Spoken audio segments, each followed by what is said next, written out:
Bienvenido a NTD en español, soy Mayra Jaime y comenzamos con la información de este día.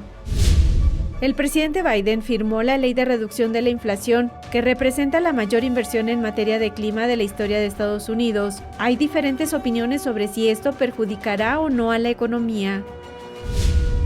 La representante Liz Cheney perdió su escaño en la Cámara de Representantes en las primarias de Wyoming y, duplicando sus votos, ganó la candidata apoyada por Trump. Si los republicanos retoman el control del Congreso, ya tienen planes para el FBI. Pero, ¿qué poder tendrían los legisladores para reestructurar la agencia? Una corte de California se puso del lado de una iglesia que desafió las órdenes por la pandemia del gobernador Gavin Newsom.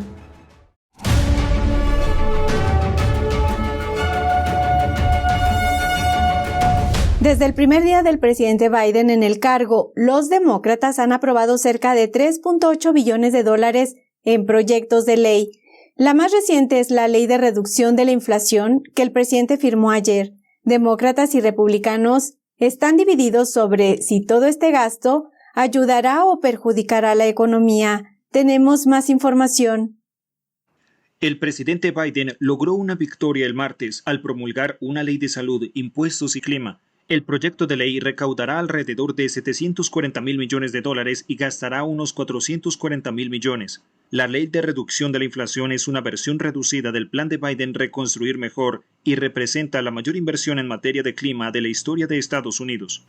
La ley de reducción de la inflación hace muchas cosas por las que durante muchos años muchos de nosotros hemos luchado para que se hagan realidad.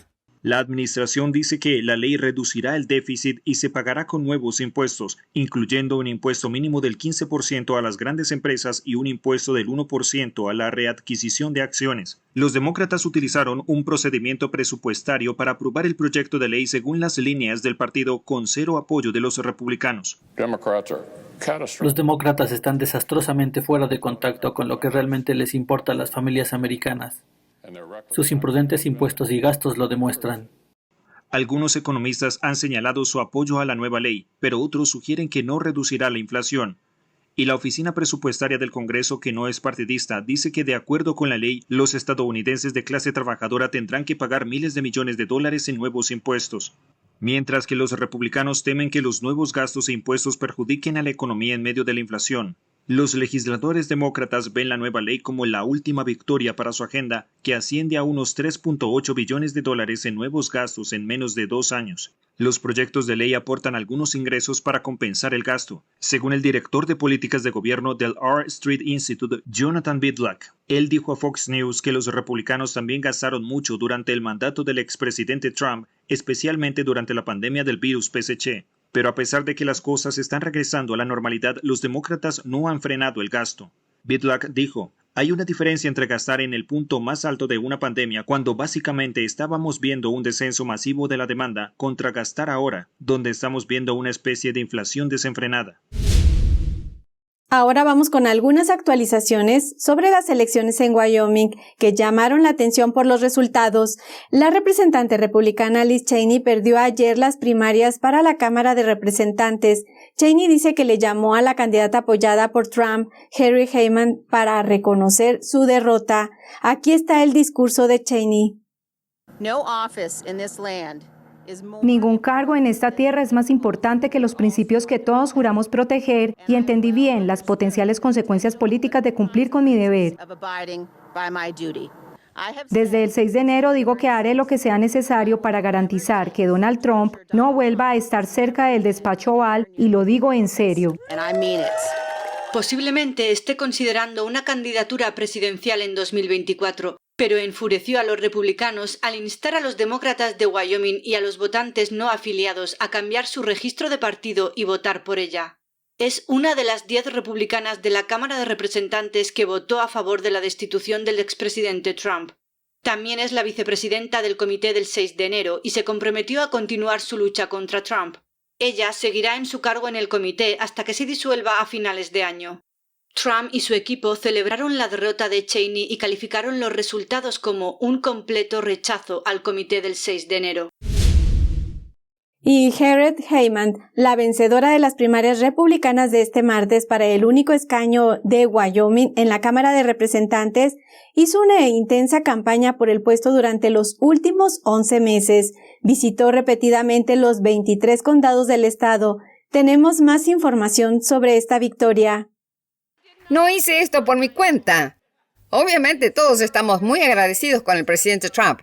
Trump pidió a los votantes de Wyoming en un mitin para Heckman en mayo que le dijeran a Cheney: Liz, estás despedida. Heckman obtuvo más del 65% de los votos en las primarias del Partido Republicano para la Cámara de Representantes por Wyoming. Cheney obtuvo algo menos del 30%. En el lado demócrata, Lynette Great Bull consiguió la nominación de su partido con más del 60% de los votos. Cheney evitó hacer campaña en público por motivos de seguridad y prefirió hacerla en pequeñas reuniones privadas. Heckman, criada en un rancho del este de Wyoming y propietaria de un bufete de abogados en Cheyenne, promocionó con orgullo el respaldo de Trump durante su campaña. Nuestra república no está en peligro por culpa del presidente Donald J. Trump. El presidente Trump fue un excelente presidente para los Estados Unidos de América y especialmente para el estado de Wyoming. Destacó sus raíces en Wyoming, su experiencia en recursos naturales, derechos de agua y política de tierras públicas. Heckman prometió visitar los 23 condados de Wyoming al menos una vez al año si es elegida y defender los ideales de Wyoming. Con la derrota de Cheney, solo 2 de los 10 republicanos de la Cámara que votaron a favor de la destitución de Trump pasaron a las elecciones generales. Son los representantes Dan Newhouse y David Baladao. De los otros 8, 4 se retiraron y 4, incluida Cheney, perdieron sus primarias. Se espera que Heckman tenga una victoria fácil en noviembre. Wyoming no elige a una demócrata para la Cámara desde 1976. Ahora vamos a una pausa y regresando, una iglesia fue multada por celebrar servicios religiosos durante la pandemia. Ahora la Corte de California revocó la decisión. Continúe con nosotros.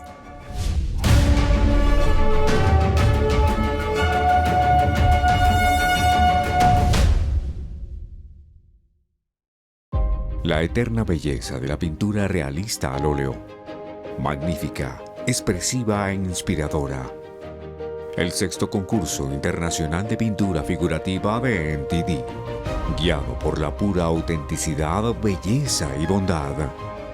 Lo invita a unirse con nosotros en un viaje de retorno al arte tradicional. Premio de oro, $10,000. Para más detalles, visite oilpainting.ntdtv.com.es. Creo que informarse de verdad es más que solo conocer los hechos, es investigar, es buscar la verdad para ser libre. ¿Quieres saber más? ¿Quieres llegar a la fuente? Venga con nosotros al Descubierto, un programa donde no solo compartimos las noticias, sino que también vemos los hechos desde diferentes ángulos y de manera imparcial. Suscríbase gratuitamente a nuestro canal Al Descubierto y usted podrá tomar una decisión informada. Lo esperamos de lunes a viernes en YouTube y en Epoch TV, 19:30 hora del este.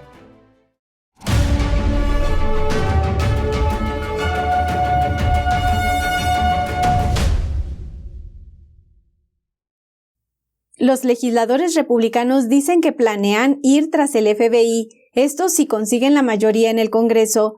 Pero, ¿cuánto podrían hacer realmente? Averigüemos un poco más al respecto. La redada del FBI en la casa del expresidente Donald Trump dejó a mucha gente preocupada. Recientemente, los republicanos dijeron que si el partido gana la mayoría en el Congreso, van a hacer algo al respecto.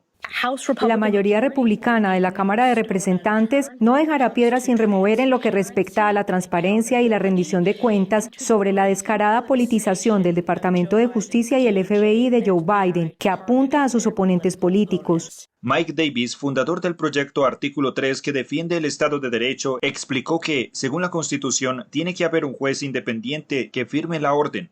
Además, añadió que el mismo juez que firmó la orden para allanar la casa de Trump recientemente se recusó en el juicio de Trump contra Hillary Clinton. Si el juez Reinhardt tuvo que recusarse hace 6 semanas, ¿cómo desapareció su conflicto judicial en las últimas 6 semanas? Claramente la respuesta es que no lo hizo. Pero, ¿qué podrían hacer realmente los republicanos si toman el control del Congreso tras las elecciones de mitad de mandato? Se lo preguntamos a Mark Meckler, presidente y fundador de Convention of States Action, que se ocupa de devolver el poder a los estados y al pueblo. Su función legal como Congreso es la de supervisar al Poder Ejecutivo, siendo el FBI parte de las fuerzas de seguridad del Poder Ejecutivo. Así que pueden celebrar audiencias de comités, pueden crear comisiones y paneles para hacer investigaciones, pueden citar documentos, pueden solicitar y requerir que la gente se presente ante el Congreso y testifique. Pero voy a ser sincero contigo, Jason, la realidad es que no hace nada. También mencionó que la Cámara de Representantes tiene el poder del monedero y pueden retener la financiación del FBI hasta que trabajen en ciertos asuntos. A continuación, Meckler explicó otro posible escenario. Mi perspectiva es ahora mismo, y la perspectiva de mi organización, es que deberíamos eliminar el FBI. Y esto es algo que el Congreso puede hacer. La Cámara de Representantes tiene el poder de la bolsa, lo que significa que todo el gasto tiene que iniciar con la Cámara de Representantes. Y pueden simplemente decir que no vamos a dar el dinero al FBI tal y como está constituido actualmente. Así que esta es su oportunidad de imponer lo que quieran a la FBI. Personalmente, creo que lo que quieren hacer es dividir la agencia y enviar sus funciones necesarias. Y hay algunas que se envían a otras agencias. Crear una nueva agencia sí es necesario, pero creo que el FBI está más allá de la reforma en este momento. Nos pusimos en contacto con el FBI para que nos diera su opinión, pero no nos contestaron antes de esta emisión. Durante el fin de semana, cientos de personas desfilaron por las principales calles del barrio chino de Chicago. Sus vestimentas, pancartas y música atrajeron la atención de los visitantes mientras se enteraban de su situación. Cientos de practicantes de Falun Gong del Medio Oeste se reunieron el sábado en el barrio chino de Chicago para crear conciencia sobre la persecución del Partido Comunista Chino o PSC a Falun Gong. Falun Gong, también conocido como Falun Dafa, es una práctica espiritual basada en los principios universales de verdad, benevolencia y tolerancia, y hace 23 años es perseguida por el PSC. Aaron Kwang es un estudiante visitante de China que vio el desfile. Creo que sus consignas son muy buenas, no son violentas y reconocen la naturaleza malvada del PSC. El PSC lanzó una campaña para erradicar a Falun Gong en 1999 debido a su gran popularidad. El partido ha encarcelado y torturado a más de 100,000 practicantes y miles de ellos han muerto a causa de tortura bajo custodia. Kwang dijo que el PSC no solo es perjudicial para su propio pueblo, sino también para el mundo. Cita como ejemplo el virus del PSC. El virus se originó en Wuhan y se extendió. Entonces el PSC cerró Wuhan, pero no suspendió los vuelos a otras partes del mundo, provocando intencionadamente su propagación. Un visitante de Wisconsin disfrutó de la carroza y de las demostraciones de ejercicios en el desfile. Fue muy hermoso, muy interesante, muy estético. Me encantó todo lo que vi. Aunque Falun Gong es perseguido en China, la disciplina está muy extendida en todo el mundo. Sofía Gechter, de Michigan, dijo que las enseñanzas morales y los ejercicios de Falun Gong curaron su depresión crónica y sus tendencias suicidas. Estoy eternamente agradecida por esta práctica. Ahora soy una persona feliz, muy productiva, y la vida es mucho más fácil. Hoy en día, Falun Gong se practica libremente fuera de China en más de 100 países. Varios condados de Kansas están contando de nuevo los votos de un referéndum sobre el aborto que se realizó este mes. 2 activistas republicanos del estado solicitaron el recuento. Se trata de 126,000 papeletas que se emitieron el día de las elecciones aquí en el condado de Johnson. Ahora estamos sacando un contenedor azul de cada centro de votación y clasificándolo en orden por distrito electoral. Nuevamente, un centro de votación puede tener boletas de 1, 2, tal vez hasta 12 distritos electorales en un centro de votación. 9 de los 105 condados del estado están haciendo el recuento, pero es muy poco probable que cambie el resultado del referéndum del 2 de agosto. Los votantes de los 9 condados depositaron aproximadamente el 59% de las papeletas y la evaluación electoral fue rechazada en los 9 condados con un margen de 31 puntos porcentuales. La oficina del secretario de Kansas aprobó el recuento. Dicen que los 2 activistas pagaron los casi $120,000 de gastos previstos para el recuento. Kansas fue el primer estado que votó sobre el aborto desde que la Corte Suprema anuló el caso Roe contra Wade en junio. La evaluación electoral preguntaba a los votantes si la Constitución del Estado debía ser modificada para permitir restricciones al aborto. No prosperó por 18 puntos porcentuales en todo el estado. Una corte estatal de apelaciones dictaminó que una iglesia de California no tendrá que pagar una multa por desafiar las normas de seguridad durante la pandemia de COVID-19. Se había ordenado que pagara $200,000 por celebrar grandes servicios religiosos. La Capilla del Calvario de San José y sus pastores fueron declarados en desacato y multados por una corte en 2020 y 2021. Eso fue por violar los límites estatales y del condado sobre las reuniones públicas en interiores. El lunes, la Corte de Distrito de Apelaciones de California revocó esas decisiones de las cortes inferiores. Consideró que la prohibición impuesta por el gobernador Gavin Newsom sobre los servicios de culto en interiores violaba la libertad de religión. Robert Tyler, abogado de la Iglesia, consideró el fallo como una gran victoria en favor de la libertad. Vamos a un breve corte, pero antes quiero aprovechar para invitarlo a que se suscriba a nuestro canal de NTD en español y active la campanita para recibir notificaciones. Suscríbase a Epoch TV si aún no lo ha hecho. Ingrese a es.theepochtimes.com, donde encontrará el mejor contenido sin censura. Regresamos.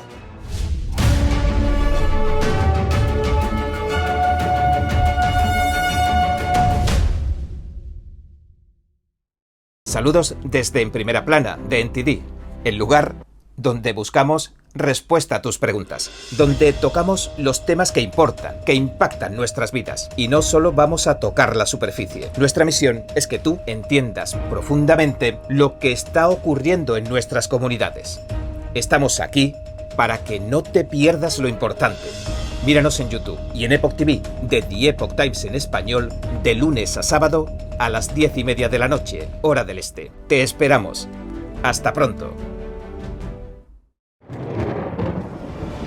Los expertos dicen que lo que pasa en China termina pasando en el resto del mundo. Pero ¿qué pasa en China realmente? Pocos se animan a contarlo. Censura y ocultamiento, persecución de creencias, vigilancia extrema y crédito social. Mírelo antes en China en Foco y entérese de primera mano de noticias que le gustaría saber antes que nadie.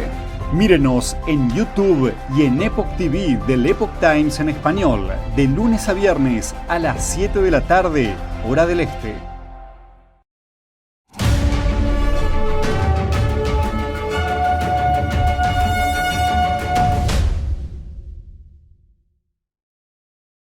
Venezuela se ha convertido en el primer país latinoamericano en acoger los Juegos Militares 2022 organizados por Rusia y apoyados por Irán y China.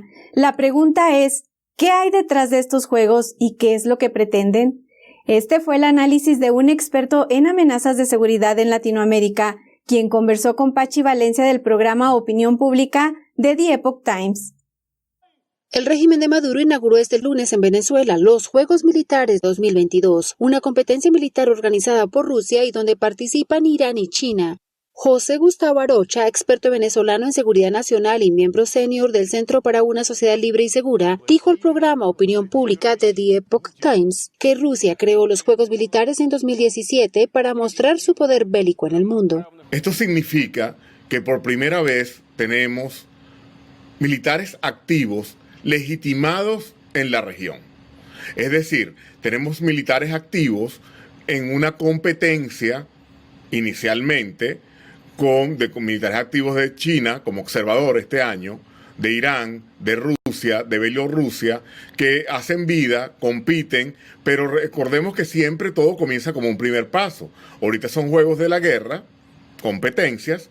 Mañana pueden ser ejercicios militares, que totalmente, ya que estaría normalizada su presencia en la región, y posteriormente operaciones conjuntas. Arocha dijo que ahora mismo la dictadura venezolana ya realiza operaciones conjuntas con armamento ruso y tiene apoyo de radares chinos, especialmente en la frontera con Colombia. Sin embargo, el experto venezolano y militar retirado de Venezuela señaló que entre todos estos países participantes del evento militar existe un enemigo en común: Estados Unidos. Estos países han entendido totalmente que enfrentarse a Estados Unidos de manera convencional es una locura. Y entonces ellos están acondicionando, utilizando países proxies generalmente en el área de influencia de Estados Unidos, y el mejor ejemplo es Venezuela, donde generan desestabilización, capacidades de guerra asimétrica, o lo que llaman ahora guerras híbridas, que unen lo convencional y lo no convencional, unen el aparato narrativo, generan presión en la opinión pública para deslegitimar la capacidad de los Estados Unidos, aumentar la normalización y la capacidad de estos entes en la región, porque utilizan herramientas tales como lo que fue la diplomacia de las vacunas, como hicieron con el COVID, ahorita la diplomacia de la energía y de los fertilizantes, para ganar la opinión pública en la región de Latinoamérica, y siempre viendo como gran enemigo a los Estados Unidos. Los Juegos Militares reúnen a más de 200 competidores de más de 30 disciplinas como francotiradores y paracaidistas. Sin embargo, esta es la primera vez que se realiza el evento en Latinoamérica. Por otro lado, Putin ofreció armamento moderno como artillería y drones de asalto en Latinoamérica para, cita, garantizar la paz y seguridad. El Kremlin también llamó a los países a no someterse a lo que llamó el poder hegemónico. Y algo importante, Rusia es un país en guerra actualmente. Todas las operaciones que hace Rusia, diplomáticamente, económicamente, es en función de la guerra. Rusia está en guerra. Y un país que está en guerra está ahorita en territorio venezolano. Que no podemos permitir que esto se normalice o lo veamos como algo legítimo, porque todo comienza con un primer paso. Hoy son unos juegos, mañana, como dije anteriormente, van a ser unos ejercicios militares conjuntos, posteriormente pueden ser hasta operaciones en función de un enemigo común, y que si nosotros no somos...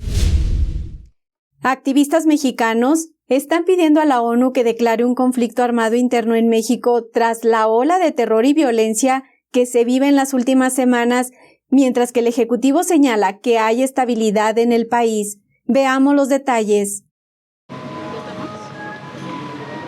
Organizaciones civiles en México pidieron este lunes al Consejo de Seguridad de las Naciones Unidas que reconozca oficialmente la situación de violencia en el país como un conflicto armado interno. En su misiva, los grupos señalaron que los grupos armados no solo vulneran la seguridad pública nacional, sino que también atentan contra los derechos humanos y ponen en riesgo la estabilidad internacional. El documento fue firmado por grupos feministas, la organización Madres Buscadoras Sonora y Brian Carlos LeBron Jones, cuya familia fue asesinada en 2019. Que existe un conflicto interno armado donde realmente nos está causando miedo, terror, violencia, donde no podemos vivir en lo que todos queremos como mexicanos, que es la paz. Sin embargo, el presidente Andrés Manuel López Obrador asegura que grupos opositores tienen el interés de magnificar la violencia que azota al país. Hay gobernabilidad, hay estabilidad y al mismo tiempo hay un interés de nuestros adversarios, los conservadores, de magnificar las cosas, de hacer periodismo amarillista, sensacionalista. La reciente situación se dio luego de 3 ataques narcos registrados recientemente en Jalisco, Guanajuato, Chihuahua y Baja California en las últimas semanas por la captura de algunos miembros de cárteles mexicanos o por riñas entre grupos de narcotráfico. Este fin de semana, las amenazas del cártel de Jalisco en Tijuana por la captura de sus miembros obligó a las autoridades a imponer un toque de queda en Baja California. Tras estos hechos violentos, el gobierno mexicano informó el martes que se han arrestado a 6 personas que presuntamente practicaron el caos del Estado. Ahora pasamos a las revelaciones de un científico estadounidense que descubrió que el laboratorio chino de Wuhan investigó un virus, pero este virus es 60% más mortal. Julián Bertone nos tiene más información. Un científico estadounidense asegura que descubrió que un laboratorio de la ciudad china de Wuhan investigó un virus mucho más mortal que el virus del Partido Comunista Chino, causante de COVID-19. Esto es lo que sabemos. En 2 años, el virus del PSC cobró más de 6 millones de vidas en todo el mundo. El laboratorio chino en cuestión es el llamado Instituto de Virología de Wuhan y está en el centro de un gran debate sobre si el virus se filtró de sus instalaciones. Pero dejando a un lado esa cuestión, un científico estadounidense dice que descubrió al laboratorio investigando uno de los virus más mortíferos del mundo, el llamado virus Nipah. Esto ocurrió a finales de 2019, antes de que estallara la pandemia de COVID-19. Comparado con el virus del PSC, el virus Nipah es menos transmisible, pero 60 veces más mortal. El científico, el Dr. Stephen Quay, declaró sobre sus hallazgos en una audiencia en el Senado. You said, I think in your testimony, this is the most dangerous research that you have ever encountered. What makes this particular research so dangerous? If you're doing experiments with a pathogen that is 60% lethal but is not airborne, and you make it airborne in the laboratory, and someone walks out with it. Nipah has a 21-day incubation period. It's perfect for widespread spread without being detected. We couldn't afford 60%.